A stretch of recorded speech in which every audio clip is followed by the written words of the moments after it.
Лидия Гарчу яшер Томай күйін Советский соканда шинден sonra 20 yıldan ziyde. Kara aklısına getirir ani yol, angısı getirir uşak başçasına, okula, kilisiye hem danmaktaşına tayleri bulunardı pek kötü halda. Она была неблагоустроенная, с рытвинами, канавами. Yol pek çirkindi, kuyularlandı, derecik vardı. Zamandaşta pek isliğe gezme. Bakarak hem yola hem de trotuara gözlerin sevinir. Mayıl versin ne soy tertiplik. Ходить здесь провели тротуары, дорогу и приятно смотреть.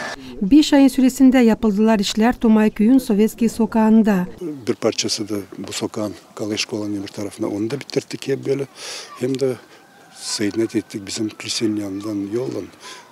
Bu yolu da bize oldu bu kvartal şimdi bütününe bir türlü yapılı brushat kalan. Tomay köyün yaşayanları sevinirle yapıldığı yol niçinki çoğu beklerdiler bunu 60 yıldan ziyade. Ben 49'un doğması.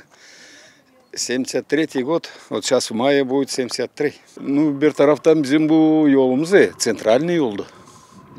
Yoktu o zaman Lenin ama Komrat'tan gelirler, bu yoldan inerler, hepsi nesneler bu. Biz küçüktük, Tekstil sokak. İmeydu yaptılar, pek güzel koydular da plitka. Böyle o yere de lazım koymak. Bu yoldan da olsun çoktan neçenceni barda büyük canları. O anılmak için bu nestiye koydular barda. O lazım da olsun hem de olsun tertipte gezme, buraya gelme. Uşakları da priyatna şkolada bir şkola giderdik ki çamur.